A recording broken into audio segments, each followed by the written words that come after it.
الحمد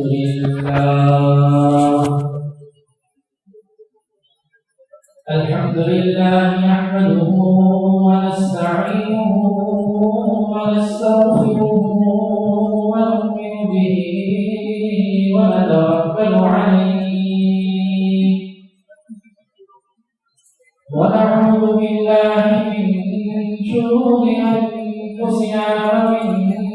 سيئات أعمالنا من يهده الله فلا مضل له ومن يضلله فلا هادي له ونشهد أن لا إله إلا الله وحده لا شريك له ونشهد أن سيدنا وسندنا مولانا محمدا عبده ورسوله صلى الله تبارك وتعالى عليه وعلى آله وأصحابه وبارك وسلم تسليما كثيرا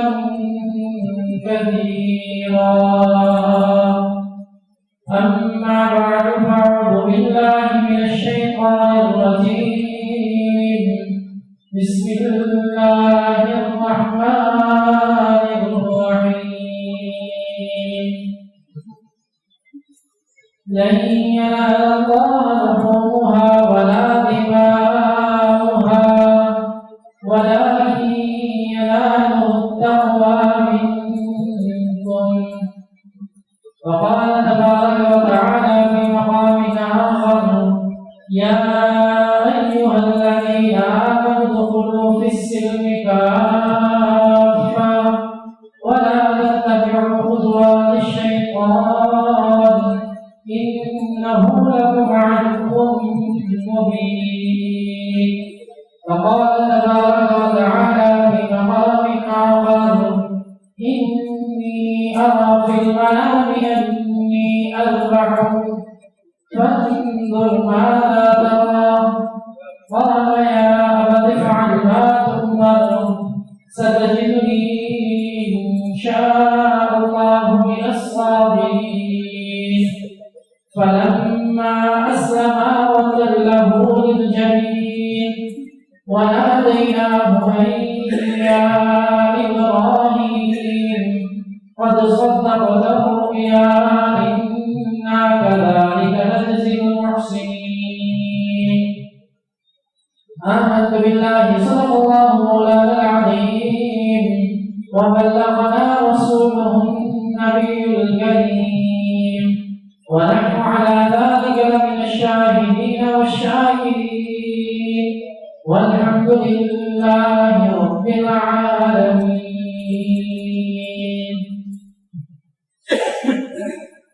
تمام تعریفیں رب کائنات کے لیے جس نے سرکار عالم کو وجود بخشا درود و سلام جناب نبی کریم صلی اللہ علیہ وسلم پر جنہوں نے اس دنیا میں آ کر ہم کا بولبالا کیا سامعین محترم اللہ رب العزت کا لا بتانے احسان ہے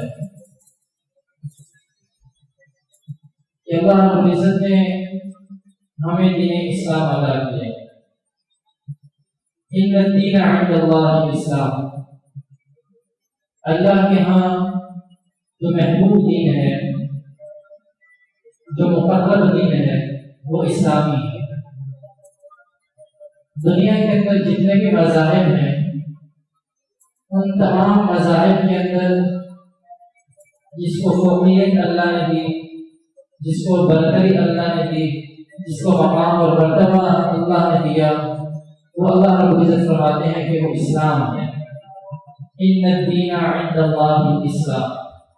اللہ کے ہاں اس وقت دین جو ہے نا وہ اسلامی ہے باقی جتنے مذاہب ہیں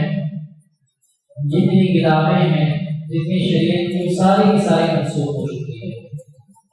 اس کی کوئی حیثیت اور رغبت باقی نہیں رہی وہ اپنے اپنے دور میں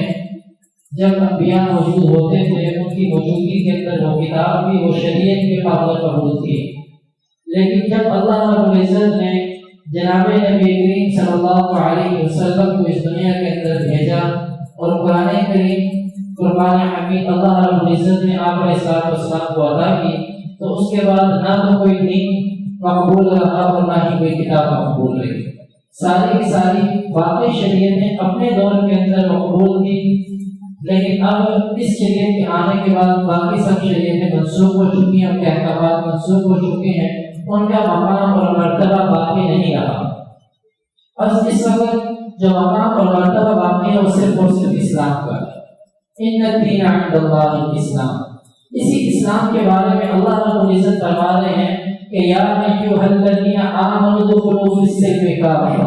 اے ایمان والو اسلام کے اندر پورے کے پورے داخل ہو جاؤ، ولا تتبعوا خطوات الشیطان، اس اسلام کے علاوہ اگر تم کوئی اور مذہب اختیار کرتے ہو، کسی اور طرف چلتے ہو، تو یہ ساری کی ساری شیطانی وسوسے ہوں گے، شیطانی خیالات ہوں گے، شیطان کی اتباع اور پیروی ہوگی۔ انہ لکم عدو مبین، یہ تمہارا کھلا دشمن ہے۔ بات بالکل صاف ستھری سی ہے کہ اللہ رب العزت نے اسلام کو مسلمان کے لیے پسند کیا۔ جب اللہ رب العزت نے اسلام کو مسلمان کے لیے پسند کیا تو اسلام ہے کیا؟ اسلام کسے کہیں گے؟ کیا صرف یہ کہہ دینا کہ لا الہ الا اللہ محمد رسول اللہ اب یہ اسلام مکمل ہو گیا، یا صرف نماز پڑھ لی تو اسلام مکمل ہو گیا، صرف روزہ حج لگا کوئی ایک رکن پکڑ لیا، یا صرف عبادات کا شعبہ پکڑ لیا، یا صرف معاشرت کا شعبہ پکڑ لیا، یا صرف اخلاقیات کا شعبہ پکڑ لیا تو اسلام مکمل ہو گیا؟ اللہ رب العزت کہتے ہیں ہمیں جو مطلوب ہے اسلام کو یہ کہ پورے کے پورے اسلام کے اندر داخل ہو جائے۔ پورے کا پورا اسلام کیا ہے کہ انسان کی 24 گھنٹے کی زندگی شریعت کے مطابق گزر جائے۔ اسلام انسان کی 24 گھنٹے کی زندگی جناب نبی کریم صلی اللہ علیہ وسلم کے احکامات کے مطابق گزرے۔ انسان کی 24 گھنٹے کی زندگی اللہ رب العزت کی اطاعت کے اندر گزرے۔ اللہ کو مطلوب یہ اسلام ہے۔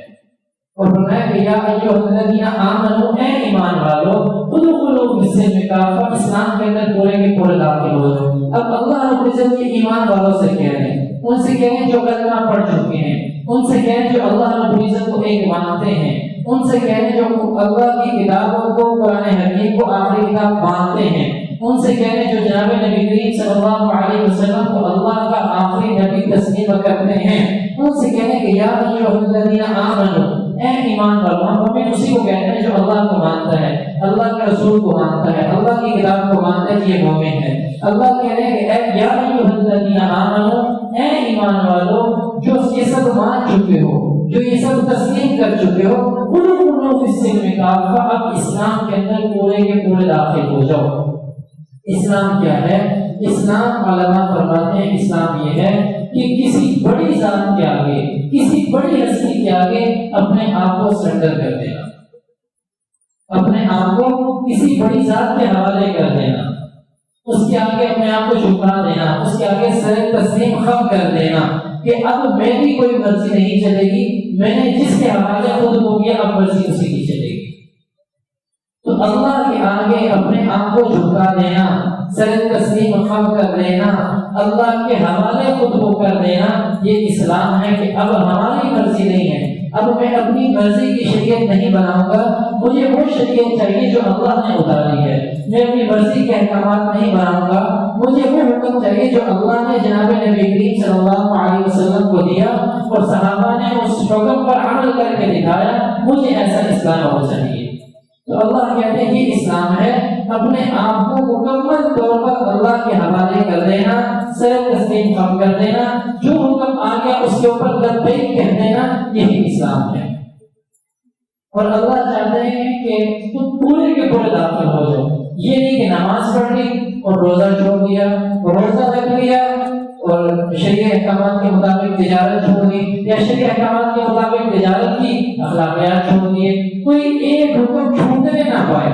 معاشرت ہو، تجارت ہو، عبادات ہو، اخلاقیات ہو، عقائد ہو، کوئی بھی زندگی کا شعبہ ہو وہ شریعت کے حکم سے باہر نہ نکلے. اللہ ایسا اسلام ہم سے چاہتے ہیں. اور پھر یہ کہ اللہ نے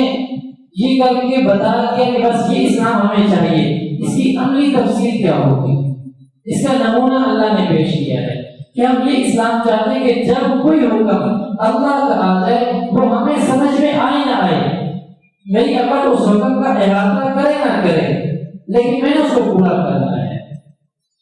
اب وہ کیا ہے؟ اللہ کہتے ہیں کہ ہم تو کہتے ہیں کہ وہ کس سے میں کام ہوا اسلام کے اندر پورے کے پورے داخل ہو جاؤ کہ جو اللہ کا حکم آیا، جب اللہ کا حکم آیا، جیسے اللہ کا حکم آیا مجھے ویسے بس اسے پورا کرنا ہے. اس میں میری پسند ناپسند کا عمل دخل نہیں ہے، اس میں میری چاہت کا یا میرے نہ چاہنے کا عمل دخل نہیں ہے. مجھے اللہ نے بتا دیا کہ یہ اسلام ہے، بس مجھے یہ پورا کرنا ہے. اللہ رب العزت نے اب ہم تمہیں بتاتے ہیں کہ ہمیں کیسا اسلام چاہیے. اب ہم تمہیں سمجھاتے ہیں کہ کیا ہوگا. فرمایا کہ اب یہ مثال سے تمہیں سمجھاتے ہیں کہ ہم جو کہہ رہے ہیں یہ اسلام ہمیں چاہیے جس میں تمہاری مرضی شامل نہ ہو، جس میں تمہاری عقل اس کا احاطہ نہ کر سکے، پھر بھی تم مانو. وہ ہم تمہیں بتاتے ہیں کہ فرمایا کہ انی ارا بالمنام. یہ دیکھو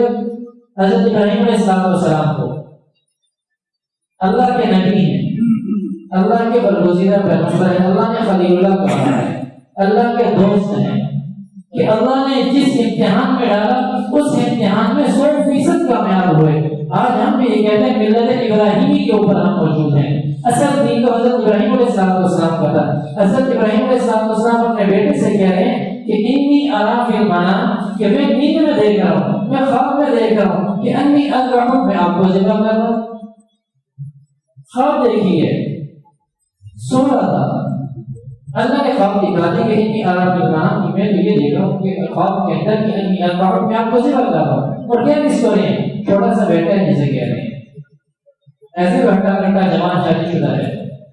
وہ بیٹا کہ جس کو اللہ سے بڑی دعاؤں سے مانگا تھا، بڑی چاہت سے مانگا تھا، بڑی آرزوئیں کی تھی، بڑی دعائیں اور التجائیں اللہ سے کی تھی. اور ایک بات یہ بھی سمجھ میں آتی ہے کہ اولاد دینے والی ذات صرف اور صرف اللہ کی ہے. اگر دنیا کے اندر کوئی ذات اس بات پہ اختیار رکھتی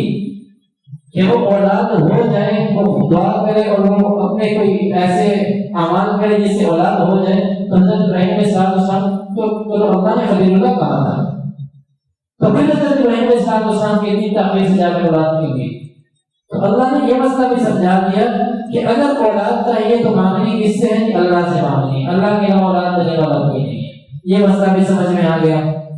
اب فرمایا کہ انی ارا فی المنام انی اذبحک، کہ میں نیند میں دیکھ رہا ہوں کہ میں آپ کو ذبح کر رہا ہوں. فانظر ماذا ترى، آپ بتائیں آپ کا کیا خیال ہے. ایک بات اور اس واقعے سے یہ سمجھ میں آئی کہ کوئی فیصلہ والدین کے لازم نہیں ہے کہ وہ اپنے بچوں کے اوپر ٹھونس دیں کہ میں نے فیصلہ کر لیا ہے اب یہ تمہارے ساتھ یہی ہوگا. یہ بات غلط ہے. حضرت ابراہیم علیہ السلام کا طرز عمل بتاتا ہے کہ اپنی اولاد کے اوپر کوئی فیصلہ ٹھونسا نہیں جائے گا، ان سے پوچھا جائے گا. جیسے حضرت ابراہیم پوچھتے کہ انی ارا بالمنام انی اذبحک فانظر ماذا ترى، آپ بتائیں آپ کی کیا رائے ہے. میں نے یہ دیکھا ہے خواب کے اندر، میں یہ نہیں کہہ رہا کہ میں عمل کرنے لگا ہوں، میں اس فیصلے کے اوپر ڈٹ گیا ہوں، یہ کر کے چھوڑنا نہیں. فانظر ماذا ترى، آپ بتائیں آپ کی کیا رائے ہے. آپ سوچ بچال کریں، آپ بتائیں میں نے یہ خواب دیکھی، اب آپ بتائیں آپ کی کیا مرضی ہے. تو فیصلہ ٹھونسنا نہیں چاہیے، اولاد سے مشورہ لینا چاہیے. کیونکہ تمہارے بارے میں نے یہ سوچا ہے کہ یہ کر تو تمہارے ساتھ تمہاری کیا رائے. ہمارے یہاں یہ ہوتا ہے کہ میں نے سوچ لیا کہ میرا بیٹا ڈاکٹر بنے گا، اب اس کا ذہن کسی طرف بھی چل رہا ہے. جب میں نے سوچ لیا کہ وہ یہ بنے گا تو اب وہ کچھ بھی کر کے اب میں نے اس کو اسی لائن کے اندر لے کر جانا ہے. میں نے سوچ لیا میرا بیٹا حافظ بنے گا، اب اس کی ذہنی استعداد اتنی نہیں ہے کہ وہ قرآن کو حفظ کر سکے. اللہ نے مختلف صلاحیتیں انسان کو دی ہوتی ہیں، ضروری کہ ہر انسان ہر کام کر سکے. اب اس صلاحیت کے اوپر اگر میرا بیٹا نہیں اتر رہا، وہ نہیں کر سکتا، میں پھر بھی تو نہیں، میں نے فیصلہ کر لیا، میں نے فضائل سن لیے، میں نے اس کا مقام اور مرتبہ سن لیا، اب یہ تو میں نے حاصل کرنے کے لیے کس کے ذریعے کرنے، تمہارے ذریعے کرنے، اب تم جو مرضی کرو وہ پیٹو، تمہیں مدرسے میں داخل کرائے تمہیں حفظ کرانا. نہیں، ایسی بات نہیں ہے. حضرت ابراہیم علیہ السلام اپنے بیٹے سے پوچھیں ہم تو بتاؤ تمہاری کیا رائے ہے. تو زندگی کا کوئی فیصلہ ہو اپنی اولاد کے حوالے سے اگر انسان کرے تو اس سے رائے ضرور لے، بتاؤ تمہاری کیا رائے ہے. یہی طریقہ انبیاء کا ہے، اپنی اولاد سے مشورہ کرنا، اپنی اولاد سے رائے لینا، ان کے مستقبل کے بارے میں فیصلہ کرنا، یہ والدین کی ذمہ داری ہے. یہ نہیں کہ ہماری غیرت جوش میں آ گئی، اگر میرا بیٹا نہ کرے گا تو میں یہاں سے یوں کر دوں گا، میری نام خاندان کے اندر پڑ جائے گی، اس نے میری بات نہیں مانی، ایسا ہوگا ویسا ہوگا، ایسا کچھ نہیں ہے۔ اولاد سے مشورہ کرنا یہ انبیاء کی سنت ہے، جیسے حضرت ابراہیم نے کیا کہ بھئی میں یہ دیکھ رہا ہوں کہ میں تمہیں خواب میں ذبح کر رہا ہوں، تم بتاؤ تمہاری کیا رائے ہے۔ انبیاء سے بڑا غیرت مند تو کوئی نہیں ہے، انبیاء سے بڑا مقام اور مرتبے والا تو کوئی نہیں ہے۔ ہمارے یہاں زیادہ تر عموماً یہ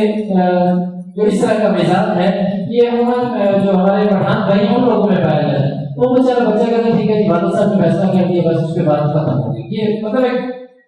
عام سی بات ہے، اس میں عیب کی بات نہیں ہے، ہر ماحول معاشرے کا اپنا مزاج ہوتا ہے۔ تو اس مزاج کے اندر یہ بات ہے کہ انہوں نے جو بڑے لوگ فیصلہ کرتے ہیں، پھر وہ پسند ہو نہ پسند ہو، ذہن اس کو قبول کرے نہ کرے، اب ساری زندگی اس کی اس فیصلے پہ برباد ہو جائے تو ہوتی رہے، لیکن بس وہ بڑا بھی کہتا ہے میں نے فیصلہ کر دیا، چھوٹا بچہ کہتا ہے جی میرے بارے میں فیصلہ کیا جا چکے، لہٰذا میں اس بارے میں کوئی اور بات نہیں کر سکتا۔ لہٰذا پہلی بات یہ ہے کہ اپنی اولاد سے مشورہ کریں، جیسے حضرت ابراہیم علیہ السلام نے مشورہ کیا، بھائی تم بتاؤ تمہاری کیا رائے ہے، میں تمہیں حفظ کرانا چاہتا ہوں، آپ بتائیں کہ آپ کی کیا رائے، بیٹا آپ حفظ کر لیں گے؟ آپ سمجھتے ہیں کہ آپ مدرسے میں چلے جائیں گے، وہاں کا جو ماحول ہے وہ آپ کے ذہن اور مزاج کے مطابق ہے کہ نہیں ہے؟ اگر تو کہ ہاں جی کر لوں گا 24 میں کا داخل کرا دیں۔ اگر پھر دوسری بات یہ ہوتی ہے کہ اگر ہم فیصلہ ٹھوس لیتے ہیں، مستقبل میں جان کے اس فیصلے کے اثرات صحیح مرتب نہیں ہوتے، کوئی نتائج خاص ظاہر نہیں ہوتے، تو بیٹا کہے جی میرا تو فیصلہ تو آپ کا تھا، لہٰذا میں نے دوست کے سامنے ہاں کیا، آپ نے شروع سے سمجھائی نہیں تھا کہ جو بڑا بات کہتے بس وہ ہر پہ آخر ہوتی ہے اور اس کی بات کو مان لینا چاہیے، تو میں نے تو اس سے مان لیا، لہٰذا اب اس کے نتائج تو آپ بھولتے ہیں جو ہوا سو ہوا۔ لہٰذا مختصر بات یہ ہے کہ اولاد سے مشورہ کریں اس مستقبل کے بارے میں، ہم آپ کے بارے میں یہ سوچتے ہیں، آپ بتائیں آپ بھی ایسا سوچتے ہیں یا آپ کے رائے کچھ اور ہے؟ اسلام نے اتنا پابند نہیں کیا جتنی پابندیاں ہم نے اسلام کے نام پہ دوسرے لوگوں کے اوپر لگا دی، اسی وجہ سے لوگ متنفر ہوتے ہیں۔ پھر اسلام نے اتنی سختی نہیں رکھی جتنی سختی ہم نے اسلام کے نام پر دوسروں کے اوپر لاگو کر دی۔ اور دوسری بات یہ اسی کے اندر ایک اور بات شامل کر لیں کہ وہ سختی ہم اپنے مزاج کے اوپر نہیں لے کر آتے، دوسرے بندے کو دیکھا کہ اس کے ٹخنے ننگے نہیں ہیں، اس کے اوپر ہم بڑی تنقید کریں گے، اب یہ دیکھیں اس کے ٹخنے ننگے نہیں ہوتے، اس کو شریعت کا اتنا واضح حکم ہے کہ جس کے ٹخنے چھپے میں ہوں گے اللہ اس حصے کو، ٹخنے جو چھپے میں ہوں گے اس حصے کو جہنم کی آگ میں جلائیں گے۔ اس کو اتنے حکم کا نہیں پتا، اس نے ٹخنے چھپائے اور اپنی حالت جب شاید نماز سے بے غافل ہو، اپنی حالت اس کی شاید نماز سے بے غافل ہو، اپنی حالت شاید یہ ہو کہ اللہ کے جو بڑے بڑے حکم ہیں ان کو میں چھوڑ کے بیٹھا ہوں، زکات ادا نہ کر رہا ہوں، وراثت کے اندر کسی کو حصہ نہ دے رہا ہوں، سارے کی ساری مال و دولت دبا کے بیٹھا ہوں، یہ اپنا مزاج ہے ایسا اس کا۔ تو ہم شریعت کے جتنے حکم ہیں ان سارے حکموں کو دوسرے کی ذات کے اوپر پورا ہوتا دیکھنا چاہتے ہیں، ہمارا یہ مزاج بن گیا ہے۔ میں یہ چاہتا ہوں کہ شریعت کے جتنے حکم ہیں وہ سامنے دیکھنے والا جو بندہ اس کی ذات کے اندر پورے ہوں، لیکن یہ مجھے خود سمجھ نہیں آ رہی کہ سب سے پہلے مخاطب تو میں خود ہوں، مجھے خود شریعت کے سارے احکامات کو پورا کرنا چاہیے، دوسرا تو بعد میں ہے۔ آپ نے اسلام نے جب یہ اعلان کیا تھا نبوت کا تو سب سے پہلے کیا کہا تھا کہ میں نے تمہارے درمیان 40 سال گزارے ہیں، تو بتاؤ تمہاری میرے بارے میں کیا رائے ہے؟ یہ نہیں کہا کہ میں تمہیں دیکھا ہوں کہ تم لوگ ایسے رہ لو، تم ایسے رہ لو، تم ایسا ہونا چاہیے، تمہیں ایسا ہونا چاہیے، نہیں، یہ کہا کہ میرے بارے میں بتاؤ تمہاری کیا رائے ہے، میں نے تمہارے درمیان اتنے سال گزارے ہیں، میں سچا ہوں یا جھوٹا ہوں یہ بتاؤ۔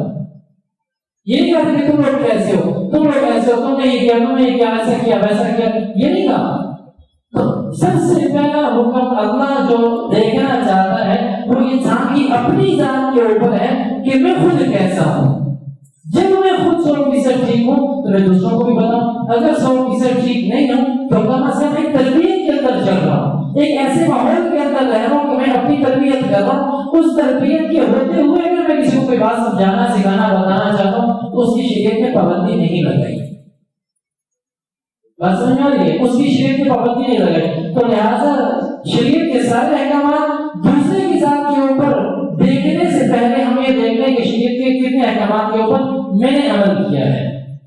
بات بہت طرف نکل گئی۔ حضرت ابراہیم علیہ السلام مشورہ کرتے ہیں بیٹے سے کہ تمہیں خواب میں دیکھا ہوں کہ میں تمہیں ذبح کرنا بتاؤ۔ اب یہ ایک اور بات اس کے اندر یہ ہے اب یہ بات عجیب سی ہے، دنیا کا کوئی مذہب اس بات کی اجازت نہیں دیتا کہ کوئی اپنے بیٹے کو ذبح کرے، دنیا کا کوئی قانون اس بات کی اجازت نہیں دیتا کہ کوئی باپ اپنے بیٹے کو ذبح کرے،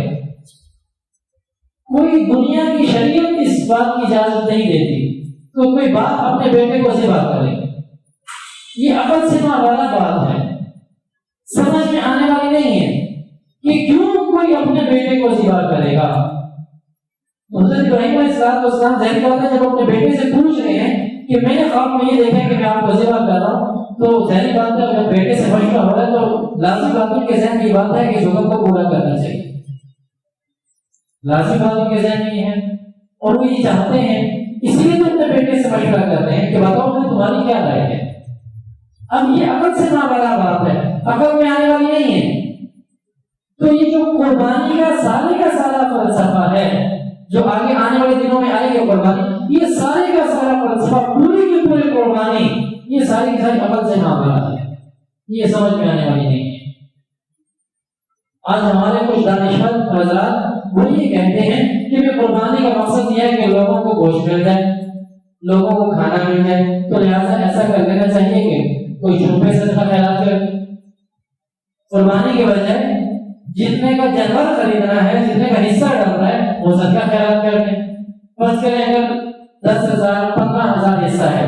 پر فی حصہ 15,000 روپے، ایک ویسے مقدار مقرر کرتے ہیں، 15,000 ایک حصہ ہے قربانی کا۔ اب یہ کہتے ہیں بجائے اس کے اب آپ نے قربانی کرنی ہے 15,000 کا حصہ ڈالتے ہیں، اب بجائے اس کے آپ کو 15,000 دے دیں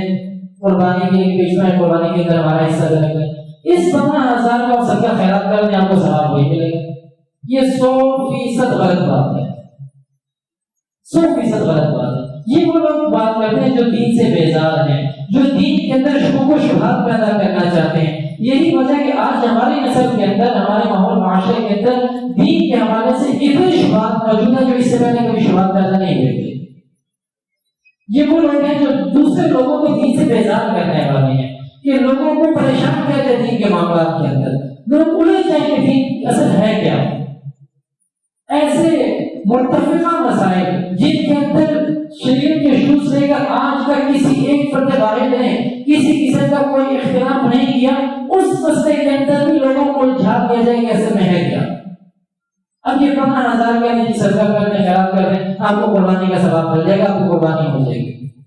اب کچھ دن بعد ایک صاحب کے یہ کہتے ہیں، مولوی صاحب کو میں بیان سنتا تھا، بڑے اچھے طریقے سے سمجھا۔ اب ایک صاحب یہ کہہ رہی جی نماز کا وقت ہے اور میں دکانداری کر رہا ہوں، کچھ ایسے بات بتاؤں میں یہ سمجھاتے ہیں کہ آپ ایسا کریں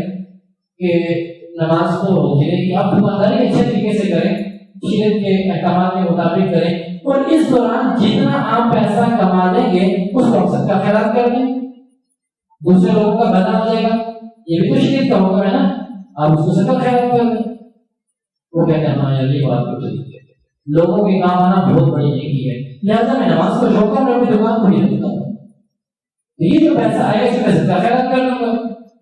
یہ ایک آدمی کے اوپر حج فرض ہو گیا ہے، اسے کوئی بندہ سمجھاتا ہے کہ حج کے لیے تم اتنا پیسہ لگا کر وہاں پہ جاؤ گے، اتنی محنت کرو گے، اتنی مشقت کرو گے، تمہارے اوپر حج فرض جو ہے نا وہ جو ہے نا 4 5 6 لاکھ جتنے بھی تمہارے لگیں گے وہ تم اگر یہاں پہ صدقہ خیرات کر دو تو کتنے لوگوں کا بھلا ہو جائے گا۔ یہ تم آؤ گے جاؤ گے سفر کرو گے مشقت کرو گے، بیت اللہ ہی دیکھنا ہے نا، یہاں ٹی وی پہ دیکھ لو، تصویریں بہت ساری آتی وہاں پہ دیکھ لو، تو یہ سارے کا سارا پیسہ تم صدقہ خیرات کر دو، تمہیں کتنا اجر ملے گا،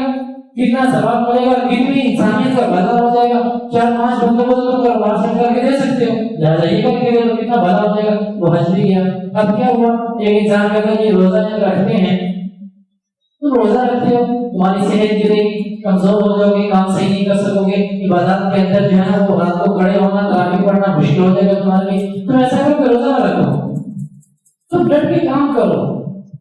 اور اپنے نماز پڑھو، 5 وقت کی نماز پڑھو، رات کو جو تراویح پڑھنی ہے وہ پڑھو اور ڈٹ کے کام کرو، جتنا پیسہ کماؤ صدقہ خیرات کرو۔ رمضان کے اندر صدقہ کرنے کا بہت بڑا اجر ہے، بہت بڑا اجر ملے گا رمضان میں صدقہ کرنے کا، تو تم صدقہ خیرات کرو۔ یہ کیوں نہیں کرو؟ نماز گئی، روزہ گیا، حج گیا، قربانی گئی، شریعت پیچھے بچ گیا۔ اگر یہ انسان سوچنا شروع کر دے کہ اس حساب سے تو نماز بھی چلی گئی، اس حساب سے روزہ بھی چلا گیا، اس حساب سے حج بھی چلا گیا، قربانی بھی چلی گئی، پیچھے بچا گیا۔ یہ صرف وہ لوگ کرتے ہیں کہ جو دین سے بیزار بھی ہیں اور دین میں لوگوں کو الجھانا بھی چاہتے ہیں، اس کے اندر شکوک و شبہات بھی پیدا کرنا چاہتے ہیں، اور جو نئی نسل آنے والی ہے اس کو اس میں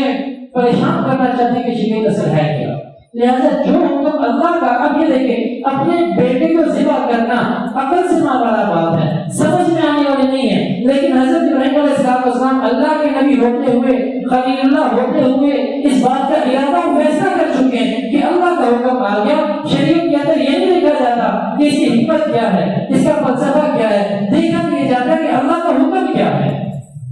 بس یہ دین ہے۔